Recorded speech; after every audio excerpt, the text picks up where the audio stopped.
What's going on, guys? Welcome back to another Nick 4K video. So usually on this channel I cover mostly movies, but I want to kind of start tackling more video game stuff too. So today we're checking out a video from Honestly Brutal, and the title of his video is called I Miss Edgy Video Games. My theory is that he's going to tackle this span of time between 2005 and 2008ish, where we just had like this span of like crazy, super edgy, just fun, dark type of games that just kind of came out of nowhere. He'd probably be covering that, I don't know, but it's gonna be pretty fun. So if you enjoyed this video and you want to see more like this, make sure to like, subscribe, turn notifications for more. But with that said, let's begin. January 25th, 2011. You're at school, and all of your friends are like, yo, have you played Dead Space 2 yet? And you're like, no, my parents wouldn't buy it for me. EA keeps telling my mom she's gonna hate it. And they say swag. That's what's up. Because it's 2011. But it wasn't swag. And that wasn't what's up. Because you keep hearing kids whisper about this game. This hardcore, mysterious game with the legendary "your mom's gonna hate it" ad campaign. Real quick, for those of you who don't know, EA ran a bunch of ads where they had a bunch of moms play Dead Space 2, and they all freaked out because the content was too graphic. Everyone says this was a cringe ad campaign and makes fun of EA for doing it, but I loved it. This was great. What better way to get a kid to want a game than by telling them they shouldn't play it? Anyway, that is a pretty good keep whispering ad about campaign this for moment, sure. The stick a needle in your eye scene. Have you gotten to that part yet? It's the craziest thing I've ever seen. Eventually, you get your hands on a copy and you play it in secret. You're tearing through this horrifying game and you make your way to chapter 14. You find out you have to inject something into your brain so you can save the galaxy. Isaac lays down on the table and the ghost of his dead wife, who also happens to be his own subconscious, don't ask, it's wild, quietly says, "Cross my heart and hope." I've never played these games. "Oh I've always heard boy, good things. I we just made never it." You never gently have. Lower the needle, trying ever so carefully to Christ! This scene is so stressful, and it's so hype because it's the big moment everyone's been talking about. This is one of the most memorable moments in gaming history, and they just don't make these anymore. Games with moments that your friends only talk about in whispers. Games where the controversy is the selling point. I mean, they do, but not well. Back then, AAA games would use shocking moments to enhance their story and memorability. I could have replaced that whole intro with Modern Warfare's No Russian, BioShock's Would You Kindly. Now it's just like, oh cool, this game's gross, but there's no gameplay. Or like, oh, you're a mass murderer and all you do is kill civilians. Nice, real tasteful, guys. But even these games, for as tasteless and harmful to the video game medium as they are, at least offer something to talk about. Remember when Dante's Inferno came out and EA was like, your church is gonna hate this game?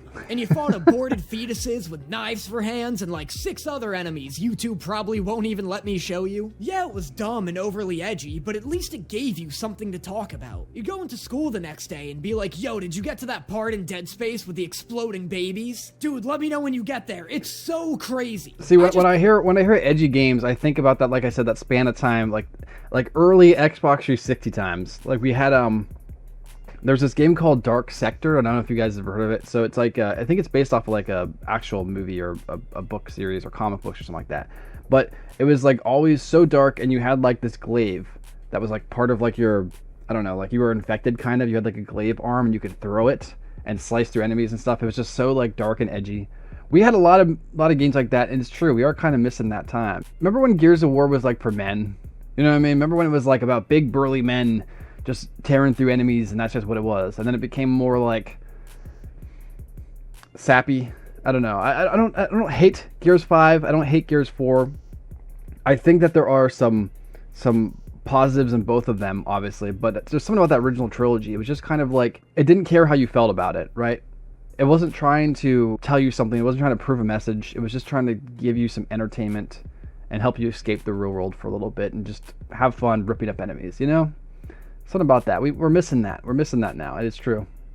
Just finished the new Modern Warfare 2 campaign, and I have absolutely nothing to say about it. Nothing happens. I know everybody's all like, Call of Duty's back, baby. And I love the multiplayer, but nothing happens in this campaign. At least comparatively, you could not put this campaign next to the original Modern Warfare 1 or 2 and tell me it's a marvel of modern gaming. Oh, but what about the part where Soap's dangling out of a helicopter and jumping on cars? What about the part where Soap tackles a guy out of a building onto a car? What about the part where Shepard kills you and Ghost right in front of your face? What about the snowmobiles, boats, and nukes? I know we're still on this Zero Dark 30 hype train, but I guarantee in like 5 years, nobody's gonna be talking about this campaign. God of War 2018, amazing story, impressively fun and deep gameplay considering they adopted a trophy. Another one I didn't play that I've always wanted to, I just haven't. But oh my god, it's just so tame. Like the whole game, you're just waiting for Kratos to finally snap, to fly off the handle at just one boss. But he just never does. And I get that he's matured now, and the fact that he's more subdued is part of his character development, and I do like the concept of spending a whole game humanizing this famously monstrous man. We're talking about a guy who shoved his thumbs through Poseidon's eyes, and then in the same motion snapped his neck. You're telling me you played that and said, you know, if they ever make another one of these, I want less of that. Again, God of War 2018, great story, great game. Genuinely, if I had to rate it, 9 out of 10 game. I love God of War 2018, and it has tons of memorable moments that I think about constantly. The beginning fight with Baldur, Kratos getting the Chains of Chaos, Kratos standing in any doorway. But boy, does it not give me what I want out of a God of War game. The fight with Baldur in the beginning is incredible, like one of the best boss battles in gaming history for sheer spectacle alone. But the game honestly peaks there in terms of bosses, and that's like 20 minutes into it. You keep thinking, oh man, if that fight was crazy, the final boss is gonna blow my mind. But it's just nowhere near as hype. Oh, but Danny, it's not trying to be the old games, it's an evolution of the franchise. It sounds like you just want more of the same. Why don't you just go back and play these older games if you love? I did hear that. Although I didn't play the new God of War, I did play the older ones. And I remember my one buddy, he loved God of War. Like that was his game. Like, you know how everyone has like a specific game that's like their game. Like I had an Xbox 360, right? So my game was Halo. I played other games, but like my game was Halo. His game, he's a PlayStation 3, his game was God of War. And when the new one came out, he just couldn't get behind it. And it's just because it was a different game. It really is different. So it's one of those things where, like, I know the new God of War kind of has taken upon it's a new identity, effectively. It's kind of doing its own thing, and it doesn't really care if you like it or not. That's cool. But it did kind of alienate the fan base that put it up there, you know? So I don't know. One of these days I'm going to check it out. But I'm a big fan of like hack and slash games. And I do like story games too. So I'm going to check out God of War one day. Just not yet. One day. Once it's really cheap on Steam, one day I'll pick it up. Them so much. What are you talking about? Because I want a new thing. There's only so many times I can replay God of War 3 before I'm like, okay, I'd like something new to surprise and excite me now, please. I was 11 years old when God of War 3 came out, and I had to watch clips of it on YouTube because my parents wouldn't let me play it. Now that I'm finally a big boy that can play whatever the hell I want, Mom, I was hoping God of War 2018 would deliver some of those epic moments I missed out on. Scaling Hephaestus, brutalizing Hermes, tearing the head off Helios. Boss battles so hype they make you scream out in triumph after you defeat them. But it just didn't. And look, I'm extremely excited about God of War Ragnarok. And I'm hoping it gives me some of those over-the-top hype moments that I was craving. And I get that everybody loves the new, somber, mature... I just realized this video must be pretty old, because Ragnarok's been out for like a year now. So...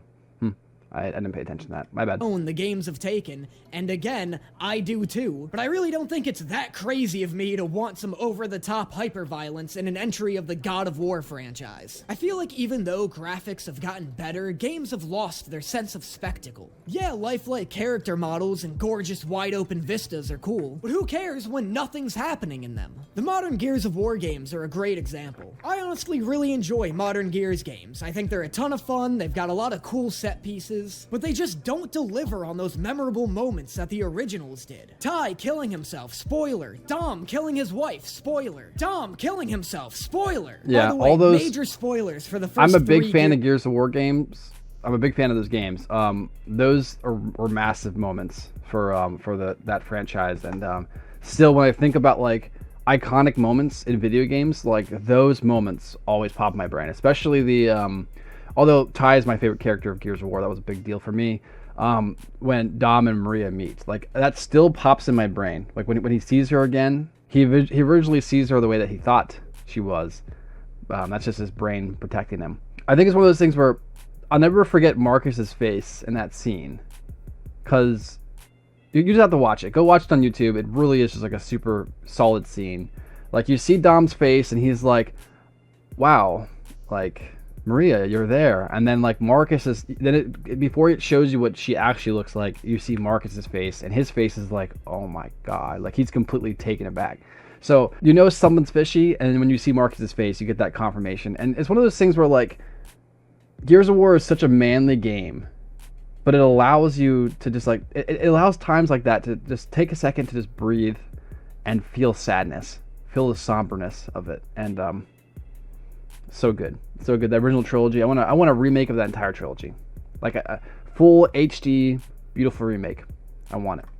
Gears of War games. I'm gonna put a spoiler warning up right here, so if you haven't played those, make sure you skip to this point in the video. These moments didn't just up the shock value of the game, they helped make your cause seem all the more dire. The original games had such an oppressively dark tone. All of the characters took their situation so seriously that it was impossible not to get swept up in all the drama. Right, like in Gears of War 2, you're looking for a captured soldier named Ty, but when you find him, he's so fucked up that the moment you give him a gun, he uses it on himself. No! Then you're looking for Dom's wife, Maria. When you find her, she's so fucked up that Dom has to kill her. No! This world is so bleak. Things are going wrong at every turn, and it starts to weigh on you. Half of you wonders if it's even possible to win this war, but the other half swears that you're never gonna rest until you see every last Locust dead. It makes you hate the Locust, makes you understand the game's characters on a deeper level. The modern games don't make you feel any of this. Everybody's quipping, nobody takes anything seriously. Marcus is like, we gotta move! And Dell's like, guys, it's right behind me, isn't it? The swarm are fun to kill is like video it is like enemies, that. But you it have is like personal stakes against the Locust. They took everything from you. Ty, Maria, Dom. These things break the bones of animals, turning them into brutal vehicles where they apply more pain to make them go faster. They torture and enslave your friends. The Swarm don't do any of this. They're just like spooky ghouls. Why would you give us a new enemy that we hate less? You play through Gears 5 because it's fun, but you play through Gears 3 because you need to see Queen Mira die. When I think of the original Gears of War trilogy, those are the moments that come to mind. When I think of Gears 4 and 5, all of the missions just sort of melt together in my mind. But these are all sequels to already edgy games, and edgy doesn't always mean gory. Sometimes an edgy sequel would come way out of left field, and those were hype. Prince of Persia, Shadow the Hedgehog. I mean, look at this thing. It's a cartoon hedgehog with a gun. I forgot about that game. That's right.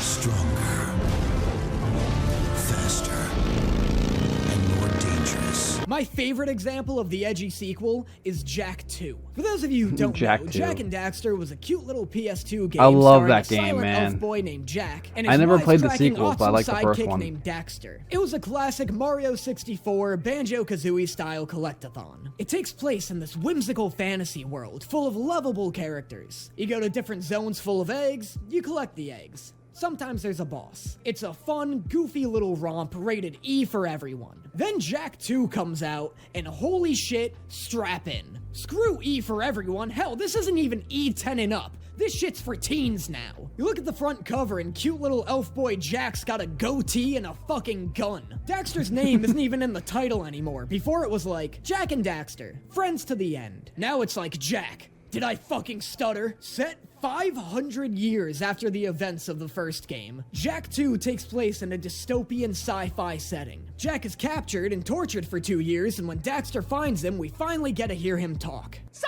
something! Just this once! I'm gonna kill Praxis. This dude just spoke his first 4 words, and one of them was kill. This is my heaven. Now instead of collecting eggs and using silly power-ups, Jack goes on missions, hijacks cars, and shoots guns. Not only that, but he can transform into something called Dark Jack. Like, dude, why do we not make games like this anymore? Why is Ori not using a machine gun in The Will of the Wisps? Where's Hornet's chainsaw sword in Silk Song? This game came out 2 years after the first one. Nobody who played Jak and Daxter even had time to become a teenager yet. What an insane pitch for a sequel. This was the hypest game I'd ever gotten my grubby little hands on. And I know this is gonna sound like I'm a jaded old man waving my fist at the neighborhood kids, but when did this go out of style? Like, when did kids stop loving over-the-top edgy shit? It's just so baffling to me that a 13-year-old nowadays would be more excited over a new dance coming to their favorite game than a new execution. If I had to guess, I think there's been a shift in how kids idealize themselves. Games like Jak 2 and Shadow the Hedgehog were so hyped because those characters represented the edgy little badasses we all wanted to be. Oh man, Jak always knows the coolest thing to say at the perfect time. That's what I want to be when I'm older. We wanted role models to look up to and fantasize about becoming when we're older. But since we were stupid, edgy little hipsters, we also wanted those role models to, like, kind of be pieces of shit. But now, I think kids would rather just inhabit an avatar that expresses themselves rather than who they want to be. Which, I guess if we're being honest, is probably a lot healthier. It's funny and exciting to see a goofy dance you can perform at school rather than a crazy over-the-top execution, because it's relatable. You can do that dance every time you get a kill, make it your thing. And then when you do the dance at school, it's like, ah, look at Kevin go, he's doing the dance, he loves that shit. People would rather express themselves than embody somebody new. And again, that's not entirely a bad thing. But there was also something so cool about a series growing up with its audience. Like, I love that Jak gets physically older in each game. It's awesome that there's a stronger emphasis on story, and it becomes more mature in the sequel, because as a kid, it makes you feel like the developers respect you. They respect that your tastes are starting to mature, that you can handle swear words and a deeper story. Like, imagine how awesome it would be if Kingdom Hearts 3 came out 15 years after the second one, and it was rated M. Oh my god, I freaked out when it was announced that Arkham Knight was gonna be rated M after all the previous Arkham games were rated T. I was playing Arkham City when I was 12, and by the time Arkham Knight was coming out, I was ready for a darker story. I was ready to be challenged by whatever darker themes these developers wanted to experiment with. Oh my god, you want to talk about another example of games just being way too tame nowadays? Fucking Jedi Fallen Order, am I right? I'm not even gonna be nice about this one. Cal Kestis? More like Take a Restis. Because this guy's a fucking snooze. Cal Kestis is the most boring fucking dude I have ever had the You know what? I'll be honest, I did play a little bit of this, like, a couple years ago. I think I did it on stream. I played like an hour or so of this game, and he's right. Cal's just not interesting to me. I think it would have been interesting if they would have had, like, a Kyle Katarn type of character in there. I know people like Cal, and that's great, but I just couldn't get hooked. I couldn't feel the connection. I felt like I was somebody playing somebody else. I didn't feel like I was actually Cal running around, you know? So some people don't mind that. For me, that's a big deal, and Cal, he is boring. I do hear that he's gotten better in the sequel, though, which is good, but yeah, it's kind of rough to kind of get into it the first time. Displeasure of controlling. The game's fine, like it's fun enough, but also not nearly fun enough for a Star Wars game. As Cal Kestis, you get a force push, a force pull, and a stasis.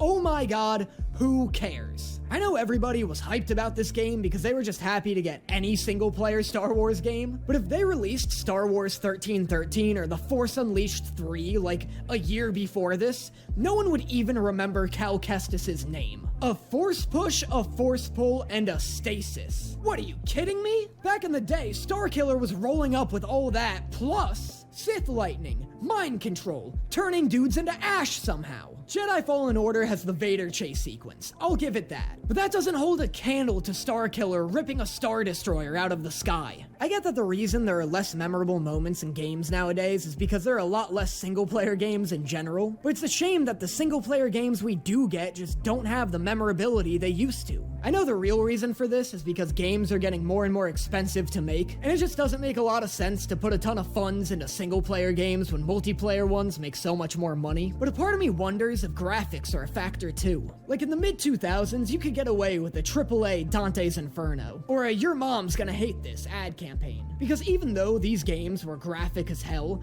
they still obviously looked like video games. Like no one was gonna walk in on this and mistake it for a movie. There was a sort of cheeky attitude towards violent video games. Yeah, there were those that thought they were corrupting the youth, but most people generally saw them as dumb fun. That's how you got Tobuscus narrating Assassin's Creed ads, in a game where you play as a literal terrorist running ads like this. Everyone is doing it. Guys are doing it with girls, and girls are doing it with other girls. I've heard there's over 20 million people doing it now, so it's safe to say that everyone is doing it. Games both took themselves incredibly seriously and not seriously at all, which is like the epitome of edginess. Halo ran live-action ads that gave you literal chills with how haunting and somber they were, and then had gameplay you'd find at any 11-year-old's birthday party. Nowadays, I feel like a parent could walk in on their son playing Modern Warfare 2018 and be like, Are you watching a snuff film? Character models are getting uncomfortably real these days, especially if you have to see their eyes popping out of their skull. It's why game developers are getting PTSD from working on games like The Last of Us 2 and Mortal Kombat 11. I think the reason Mortal Kombat 11 went back to having saturated colors and a lighter tone, unlike Mortal Kombat X, is because nobody wants to brutalize a 34-year-old woman and not have it be at least a little sarcastic. Can you imagine if Mortal Kombat 11 looked like this and had a tone that was all grim and serious? This shit would be banned in America. And look, I don't want to come off as sounding like I hate video games or something. There are a ton of single-player games coming out that's a good point. That's a good point. The idea of like video games before they had such good graphics, it was kind of like, oh, you know, it's a video game, you kill people. But the idea of like having better graphics could lead to more issues, especially when you're trying to get like your game approved to be like, you know, shipped at a certain rating. I can see that. I can see that argument as well. But I think ultimately, I think it's up to the developers to decide what type of video game they want to aim for. If you're aiming for the ultra realistic, then you have to go for ultra realistic, right? But if you're aiming for a more artistic style, you can do that too. You know, I think it just comes down to what your art style is and how you feel like pursuing said art style. I understand though, when it comes to, you know, ultra realistic stuff, that takes longer to make. That's harder to make. Takes more money to make. So that's why I think a lot of games are truly taking that next step into finding their own artistic look, because you can still make a lot of money if you find like a cool art style that's not super hard to do. So yeah, it makes sense, but I don't know, I feel like for as fast as computers have gotten, I think it's time that we start pushing more of a realistic looking graphics, and we definitely see that with like Unreal Engine 5. Like we're seeing that, but I think there's always going to be space for the artistic ones too. But I think there's just like this sense of like, you got to find that good medium. Like where can you get like realism, but also like its own sense of art to like that specific piece of art. If that makes sense. Like an example, like when you look at something shell shaded, what do you instantly think of when you think of video game? You think of Borderlands. There are other games that do the shell shading too, but Borderlands was the one that really just popularized it. So, you know, it's just about finding that artistic feel, and if it feels good for your video game, you can make it work. Even look at Minecraft. Minecraft looks awful by today's standards, right? But people still play it. It's one of the most popular games in the world still. And there's a reason for that, because the art style feels good with the gameplay. Like they go hand in hand, and it's a fun game. That's what it is. Hype memorable moments. Elden Ring has like 6 memorable moments that I could think of on the top of my head. God of War 2018, Horizon Forbidden West is like shockingly amazing. And that's kind of it. Those are the only 3 I can think of. I mean, yeah, we got indie games. The Outer Wilds is like one of the most memorable experiences I've ever had. But I feel like AAA games just don't go for the spectacle that they used to. I get that we kind of went through an era where games were all QuickTime events and really shallow gameplay. And now there's obviously a deeper emphasis on deep gameplay. But I feel like we kind of overcorrected here. Like now we get games like Halo Infinite, where the gameplay's fun, but it looks like dog shit and nothing happens in the campaign. I just just miss it, man. I miss when games wanted to be spectacles, when they wanted to shock and amaze us, when they gave us things to talk about with our friends at school or at work, when they wanted to be experiences. I miss the days when you could put a submachine gun in a hedgehog's hand and people would say, yeah, that's what I want to see. More of that. Anyway, thank you guys so much for watching. If you like this video, make sure you give it a like and subscribe. Do you guys also miss the era of edgy video games? Like I said, I kind of understand why we probably shouldn't go back to that, considering games are looking really real these days. Let me know your experience with edgy video games in the comments below. And let me know what other games or movies you want to see me talk about in this kind of format in the future. God of War Ragnarok's right around the corner, so you know, if I come up with something to say about that, look forward to a video on that. And I will see you guys next time. All right. Thank you, Honestly Brutal. That was a really good video. He makes good points, boys. I think that it is time. We don't have to necessarily go back to everything being edgy like it was back around that span of time. Like I said, between like 2005, 2008, 2009-ish times. We don't have to go back to that, but I do think that there is a spot here and there for games like that. Like, think of Doom. Like, think of like the new Doom, Doom Eternal and Doom 2016, and of course the new one coming out. Those are edgy looking, you know, games. They look like they don't give a fuck what you think.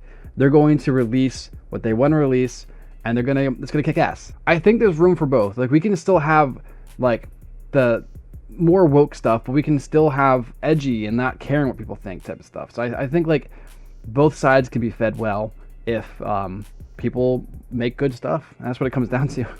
But what do you guys think? Do you guys enjoy this video? Want to see more like this? Make sure to like, subscribe, turn notifications for more. Do you miss edgy games? Let me know in the comments. And I'll catch you guys in the next one. Peace.